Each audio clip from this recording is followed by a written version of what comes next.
नमो नमः है बच्चों डिजिटल लेक्चर सीरीज का आज 17th लेक्चर है। इसमें हम पढ़ रहे थे शुकनासोपदेश है, जहाँ शुकनास मंत्री चंद्रापीड़ को लक्ष्मी के दुर्गुणों से अवगत करा रही हैं। लक्ष्मी के आने पर राजाओं के व्यवहार में किस प्रकार का परिवर्तन आ जाता है, उसी संदर्भ में ही शुकनास मंत्री कह रहे हैं। आइए आरंभ करते हैं। मृषावाद, मृषा अर्थात असत्य, झूठ बोलना।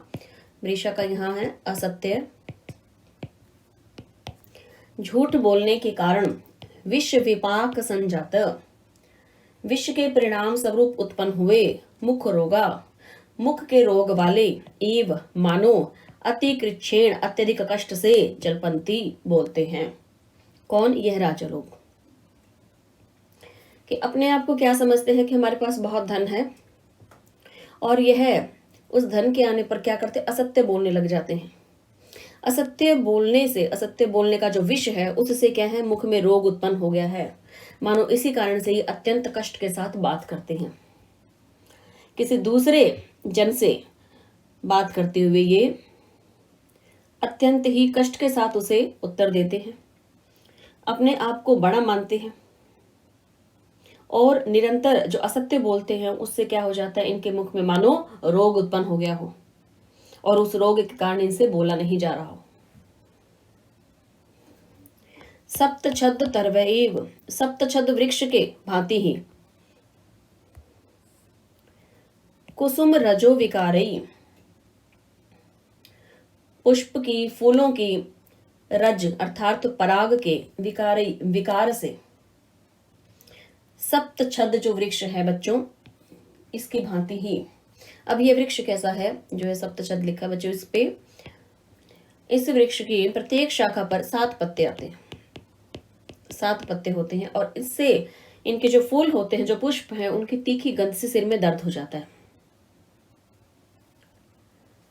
तो यह ऐसा वृक्ष है। इसी की भांति राजा होते हैं जो दूसरों के सिर में दर्द करते हैं।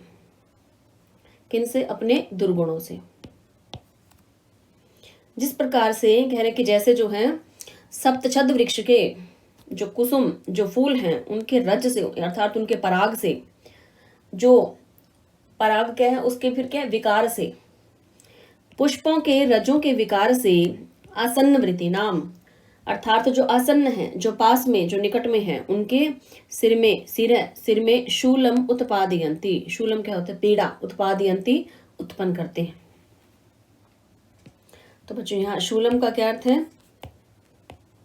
पीड़ा ही उत्पन्न करते हैं। किनके? जो उनके समीप में होते हैं। जैसे सप्तछद जो वृक्ष है, उसके फूलों की गंध जो होती है, जो उनके पास में है, जो पास में ही खड़ा है, तो उसके क्या? सिर में दर्द होने लग जाता है। उसी प्रकार से ये जो राजा लोग हैं, इनके पास में जो व्यक्ति होते हैं, ये उन लोगों के सिर में दर्द कर देते हैं। कैसे? अपने रजोगुण से, अपने दुर्गुणों से उन व्यक्तियों को पीड़ा ही पहुंचाते हैं, उनके सिर में दर्द करते हैं। जिस प्रकार से जो सप्तछद वृक्ष है, उसके पुष्पों की जो गंध आती है, उसके पुष्प के रज का जो विकार है, उस तीखी गंध से क्या है? सिर में पीड़ा ही उत्पन्न होती है। इसी प्रकार से ये जो राजा होते हैं, यह भी अन्य अर्थात जो उनके समीप में रहते हैं, उन लोगों के सिर में दर्द करने वाले होते हैं। इसे आगे देखिए, कह रहे आसन्न मृत्यु। आसन्न मृत्यु, आसन्न क्या होता है? निकट। यह ऊपर भी पद आया था बच्चों। आसन्न क्या होता है? जो समीप में ही है, जो पास है। साथ ही मृत्यव, मृत्यव एव, मृत्यव क्या होता है बच्चों? जिनकी मृत्यु निकट ही हो, अर्थात जो मरणासन है, ऐसे व्यक्तियों के समान, मरणासन व्यक्तियों के समान। समीप ही है मृत्यु जिनके, आसन्न, समीप, मृत्य, मृत्यु जिनकी, ऐसे व्यक्तियों के समान। बंधु जन्म अपि, बंधु जनों को भी न अभिजानती, नहीं जानती हैं।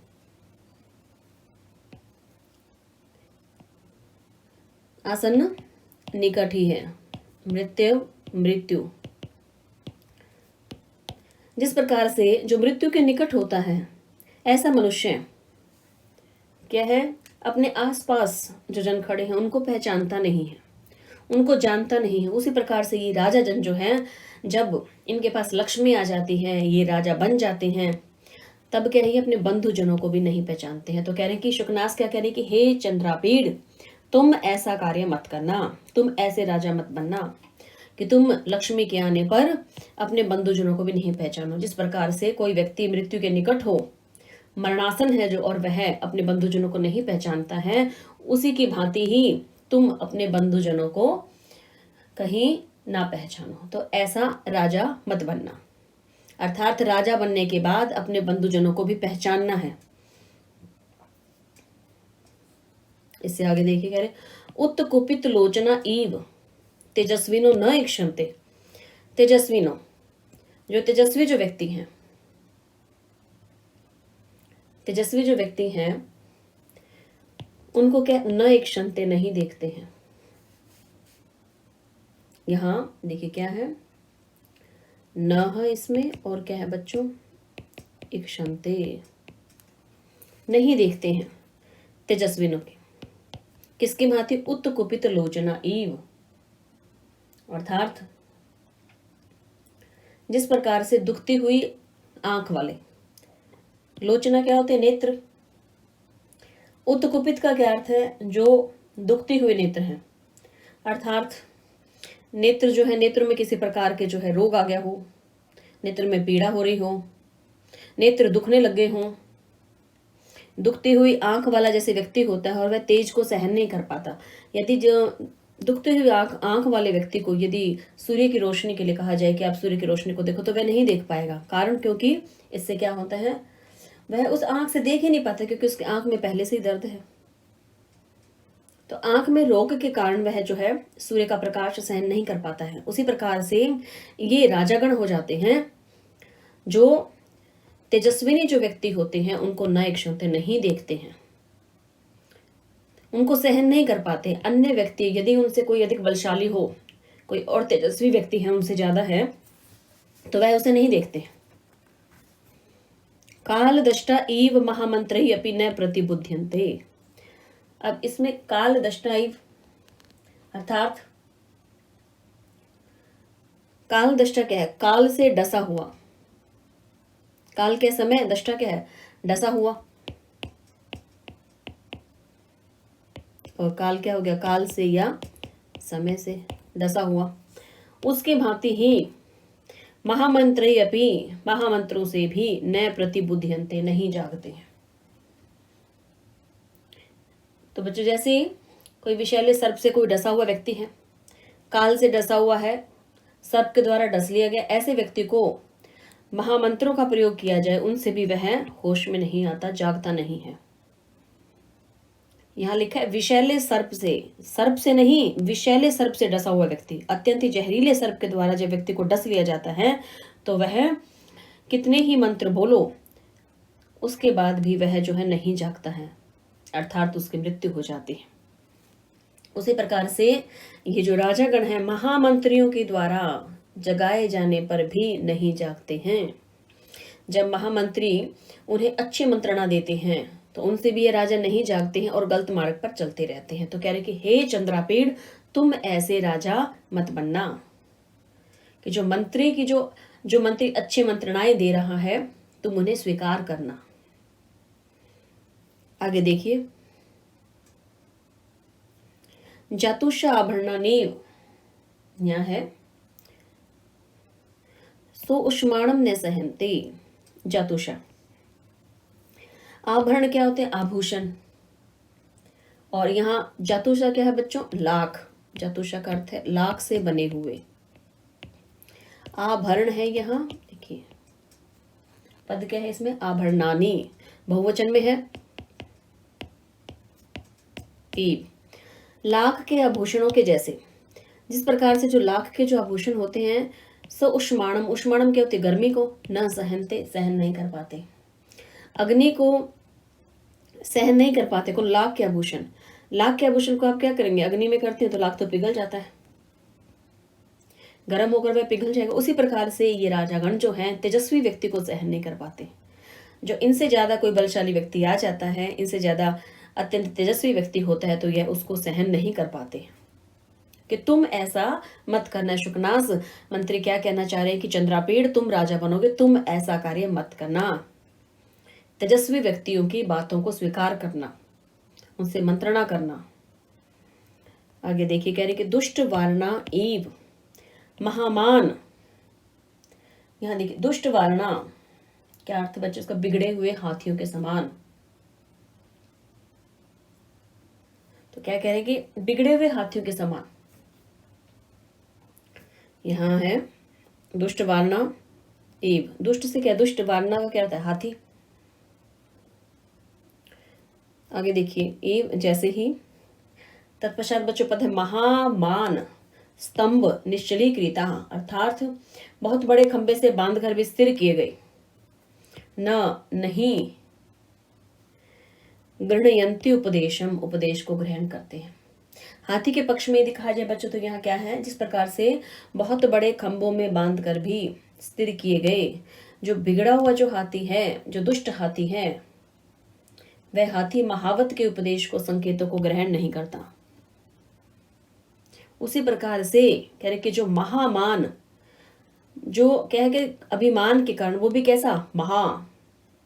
बड़े अभिमान के कारण, जो क्या है? दुराग्रह पर अड़े हुए जो राजा लोग होते हैं, वह मंत्रियों के उपदेश को स्वीकार नहीं करते हैं। अर्थात ऐसे राजाओं में जब लक्ष्मी आती है तो अभिमान बढ़ जाता है, और अभिमान के कारण अपनी ही बात को सर्वथा उचित ठहराते हैं ऐसे राजागण। मंत्रियों की जो उपदेश हैं, जो उनकी सदमंत्रणा है, उसको भी स्वीकार नहीं करते हैं। और यह कार्य किसकी भांति है? जैसे कोई दुष्ट हाथी हो और वह महावत का संकेत नहीं मानता है, चाहे उसको कितने ही बड़े खंभों में बांधकर स्थिर कर दिया जाए, फिर भी वह महावत का उपदेश, महावत का संकेत नहीं मानता। उसी प्रकार से ये राजा जो है, यह अभिमान के कारण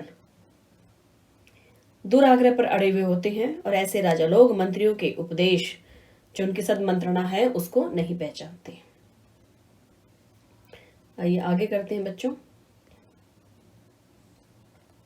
यहां देखिए, तृष्णा विष मूर्छिता। अब विष से मूर्छित हुए राजा लोग, कैसा है विष? तृष्णा रूपी। कि तृष्णा रूपी विष से मूर्छित हुए जो राजा लोग हैं, सर्वम पश्यन्ति, सबको देखते हैं, कनकमयमीव, सोने के समान, स्वर्ण के समान, सोने की जो वस्तुएं बनी होती है उनके समान ही देखते हैं। अर्थात ऐसे राजा लोग जो तृष्णा रूपी विष से मूर्छित होते हैं, तृष्णा अर्थात आसक्ति। जब राजा के पास धन ज्यादा हो जाता है तो उसकी आसक्ति जो है बढ़ जाती है, और उस आसक्ति के विष से मूर्छित हो जाता है ऐसा राजा, जिसे क्या है? प्रत्येक वस्तु क्या है? कनकमयी, स्वर्णमयी लगती है, सोने की बनी हुई लगती है। अर्थात ऐसा राजा प्रत्येक स्थान पर केवल धन की ही खोज करता है। वह चाहता है, वह सबसे ज्यादा लक्ष्मी जो है, सबसे ज्यादा धन अपने पास करना चाहता है, वह बटोरना चाहता है कि मेरे पास सबसे ज्यादा धन आ जाए। इसलिए उसे प्रत्येक जो वस्तु है वह स्वर्णमयी दिखती है। क्यों? क्योंकि उसकी आसक्ति, उसकी तृष्णा इतनी अधिक बढ़ जाती है कि उसे जो है लक्ष्मी के सिवाय कुछ दिखता ही नहीं है, कुछ नजर ही नहीं आता है। तो तुम ऐसे राजा मत बनना, तुम जो है इतनी अधिक आसक्ति रूपी जो विष है उसको ग्रहण मत करना। आगे देखिए, ईश्वर ईव पान वर्धित तक्षण्या पर प्रेरिता विनाशयन्ति। अब बच्चों यहां क्या कह रहे हैं कि जैसे बाण जो होते हैं, ईश्वर बाण है, वो पर प्रेरिता, दूसरे के द्वारा प्रेरित हुए, विनाशयन्ति, विनाश करते हैं। इसी प्रकार से ही राजा लोग होते हैं जो क्या है? पान वर्धित, पान से बड़े। अब पान यहाँ कौन सा है? राजाओं के संदर्भ में आए तो यहाँ क्या हो गया बच्चों? मदिरा पान। वर्धित है, बड़े हुए, तक्षण्या अर्थात उग्र व्यवहार वाले, या तक्षण्या का क्या है? उग्र व्यवहार वाले। और यह किसके संदर्भ में है बच्चों? राजा के लिए, कि ऐसे राजा लोग जो क्या है? मदिरा पान करके, जिनका स्वभाव क्या हो जाता है? और भी उग्र हो जाता है, अत्यंत उग्र व्यवहार जो करते हैं, ऐसे राजा लोग पर प्रेरिता, दूसरों के द्वारा प्रेरित किए जाते हैं। तो ऐसे राजा विनाश को प्राप्त करते हैं। और किसकी भांति कह दिया? ईश्व ईव, बाणों की भांति। अब देखिए, बाण पक्ष में हम इसका अर्थ लेते हैं पान वर्धित तैक्षण्या। पान से यहाँ तात्पर्य क्या है? शाण पर लगाने से वर्धित, बड़ी हुई, तैक्षण्या तीक्ष्ण अर्थात तेज धार वाले। बच्चों शान क्या होते हैं? शस्त्र को तेज करने वाले जो पत्थर होते हैं उसे शान कहते हैं। तो यहाँ इसका अर्थ जो है क्या आ जाएगा? शस्त्र को तेज करने वाले पत्थर। शस्त्र को तेज करने वाले जो पत्थर हैं उन्हें क्या कहते हैं हम? पान अर्थात शान कहा जाता है। उनसे बड़े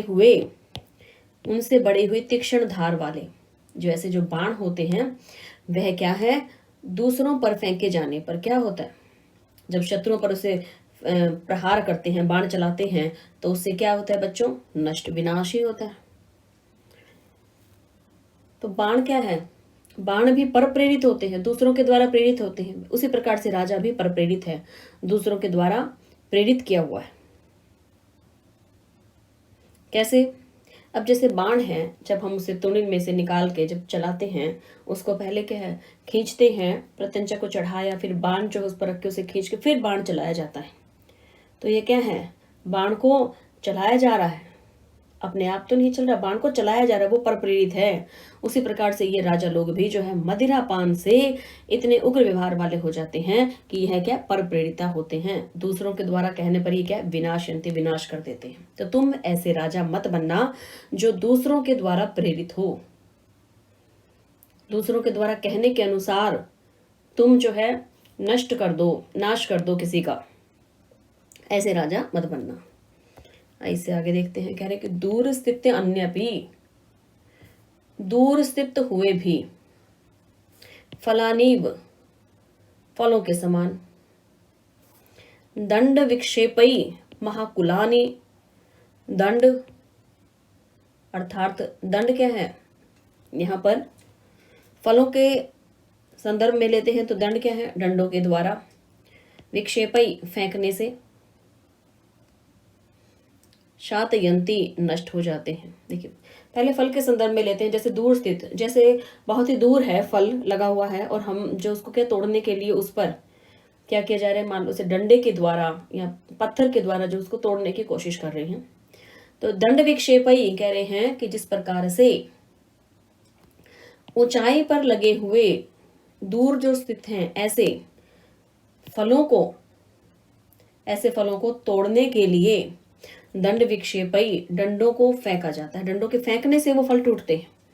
उसी प्रकार से ये राजा लोग जो हैं वो दंड लगाकर, दंड कैसे लगाता है राजा? कर लगा दिया, प्रजा पर कर का जो है कि कर दो तुम, इस प्रकार से दंडी है प्रजा के लिए। इससे क्या? महाकुलानी शातयंती अर्थात नष्ट हो जाते, शातयंती हो जाते हैं। क्या? महाकुलानी, बड़े बड़े वंश। तो यहाँ क्या कह रहे हैं बच्चों के? जिस प्रकार दूर स्थित जो है फलों को डंडे को फेंक कर तोड़ा जाता है, उसी प्रकार से ये राजा लोग जो हैं अब प्रजा पर दंड इत्यादि का कर लगाकर दूर रहने वाले, दूर स्थित जो दूर रहते हैं उनको भी जो है फलों के समान ही नष्ट कर देते हैं। महाकुलानी से क्या तात्पर्य? महान वंश। अब जो बड़े बड़े वंश हैं, राजा उनको क्या करते हैं? कर लगा देता है, राजा टैक्स लगा देता है, जिसके कारण क्या है? वो बड़े बड़े जो वंश है वो समाप्त हो जाते हैं, चाहे वो राजा से कितने ही दूर स्थित क्यों ना हो।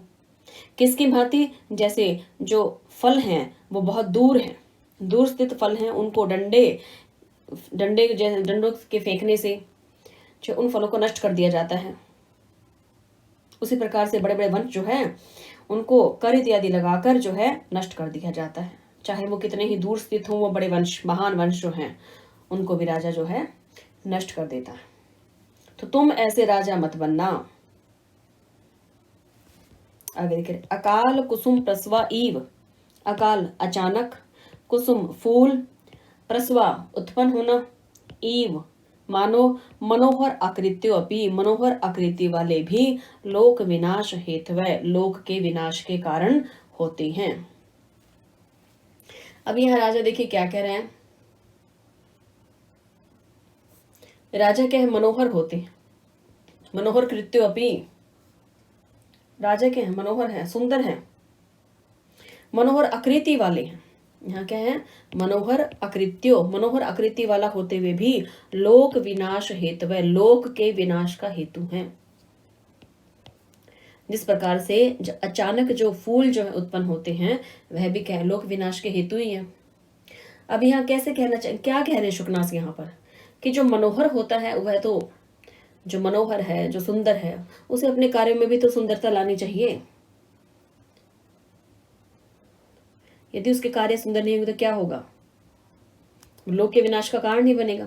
जिस प्रकार से असमय में कोई फूल खिल जाए, वह दिखने में तो सुंदर होता है,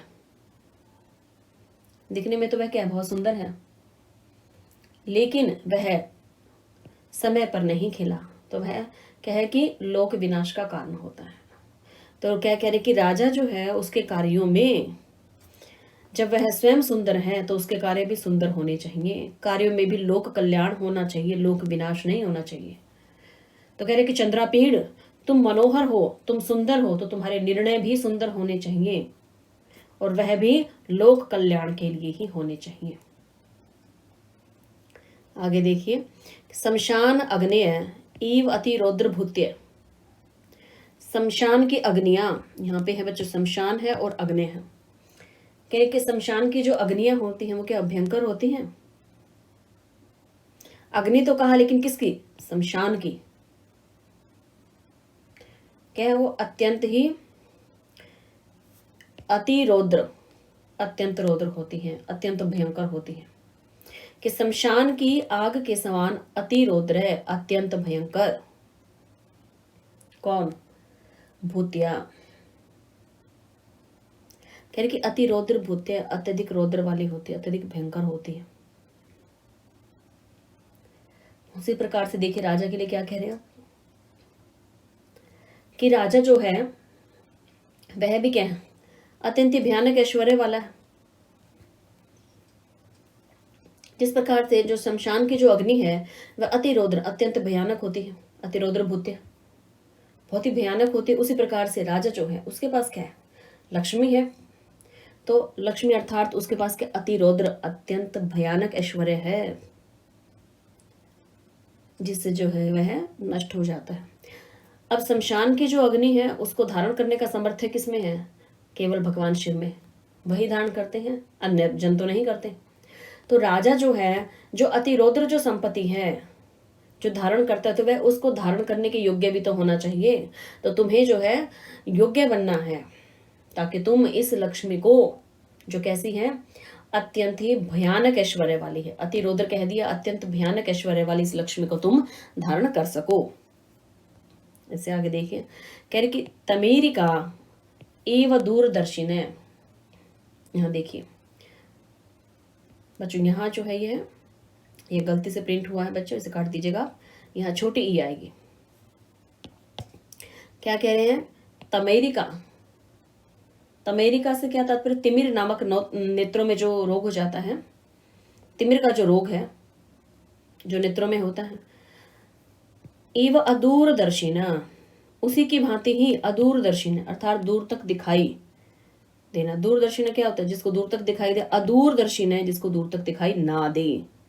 तो ये राजा कैसे हो जाते हैं, जिस प्रकार से तमेरिका, तिमिर नामक नेत्र रोग वाले जो हैं वह क्या है, दूर तक नहीं देख पाते हैं, वैसे ही ये राजा लोग भी जो है दूर तक नहीं देख पाते हैं, भविष्य के बारे में नहीं सोचते हैं। कैसे हो जाते हैं, जो दूर तक देख नहीं पाते, मानो इनकी आंखों में, इनके नेत्रों में तिमिर रोग हो गया हो। तो तिमिर रोग होने पर क्या होता है बच्चों, नेत्रों से दूर तक तो नहीं देख सकते, उसी भांति राजा हो जाते हैं जो दूरदर्शी नहीं होते हैं, जिन्हें आगे भविष्य की क्या है, कुछ भी चिंता नहीं होती। उपसृष्टा ईव शूद्र अधिष्ठित भवना। अब शूद्र यहाँ जो पद है बच्चों, इसका क्या अर्थ है, नीच जो लोग होते हैं, जो शूद्र हैं, अधिष्ठित स्थापित, भवना भवन, नीच लोगों से भरे हुए जो भवन हैं वह किनके होते, देखिए उपसृष्टा ईव, उपसृष्टा का क्या अर्थ है यहाँ पर, वेश्याओं के समान जो भवन है वह क्या है, शूद्र अधिष्ठित है, अर्थात नीच लोगों से भरे हुए होते हैं। जिस प्रकार से वेश्याओं के जो भवन है वह नीच लोगों से भरे हुए होते हैं, उसी प्रकार से ये जो राजागण हैं इनका भी भवन, इनका भी जो राजमहल है किनसे भरा होता है, नीच लोगों से, शूद्र अधिष्ठित होता है, उनसे भरा हुआ होता है। तो यहाँ शुकनास मंत्री क्या कहते हैं कि तुम्हें अपने राज्य में भली भांति शासन करना है, तो अपने राजमहल में इस प्रकार के लोगों को अधिष्ठित मत होने देना। यह राजन को कह रहे हैं। और यहाँ शूद्रों से अधिष्ठित भवन कौन से बताए हैं? वैश्याओं के समान। तो यहाँ शुकनास मंत्री ने जो उपदेश दिया है चंद्रापीड़ को, क्यों? ताकि चंद्रापीड़ जो है आगे भविष्य में एक अच्छा राजा बने, और राजा बनने के बाद भी उसके व्यवहार में परिवर्तन ना आए, वह जैसे पहले था वैसा ही रहे। अर्थात बंधुजनों को भी पहचाने और इस प्रजा के कल्याण के लिए कार्य भी करे। यह सब हम पढ़ चुके हैं बच्चों। इसमें देखते हैं बच्चों व्याकरण की दृष्टि से। आइए आरंभ करते हैं। इसमें शुरू से इसे लेते हैं।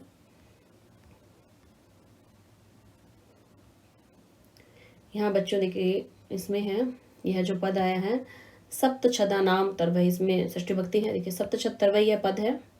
इसका विग्रह मैं यहाँ लिख देती हूँ बच्चों। सप्त छदा नाम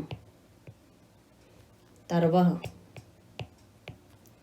यह षष्ठी तत्पुरुष समास है बच्चों इसमें। आइए इससे आगे देखते हैं।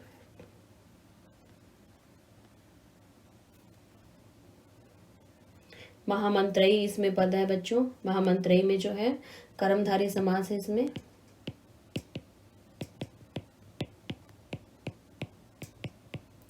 यहाँ देखिए इसका विग्रह, महांति च तानी मंत्राणी तई। इससे आगे देखते हैं। यहाँ बच्चों हैं दुष्ट वर्णा, इसमें भी कर्मधारय समास है। इसका विग्रह दुष्टा क्षति वारणा, यह इसका विग्रह है। और देखते हैं बच्चों आगे। यहाँ बच्चों पद है वर्धित। ये देखिए यह जो पद है बच्चों वर्धित है, इसका मैं यहाँ ओम इधर लिख देती हूँ बच्चों साथ में ही। यह बना है वृद्ध जमा अणिच प्रत्यय है बच्चों इसमें, और जमा है इसमें कथ। तत्पश्चात और देखिए यहाँ तक्षण्य, यह भी है देखिए तैक्षण्य। यह जो पद है बच्चों इसमें तीक्ष्ण जमा स्वयं प्रत्यय है। इससे आगे देखते हैं बच्चों।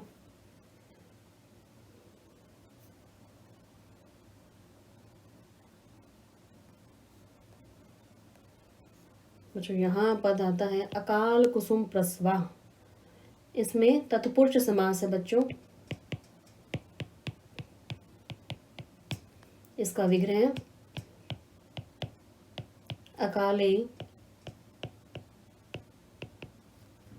कुसुमानां प्रसवा, न को ठीक कर दे, प्रसवा हो गया। और ये क्या है? कुसुमानाम। इसे और स्पष्ट लिख दिया बच्चों मैंने।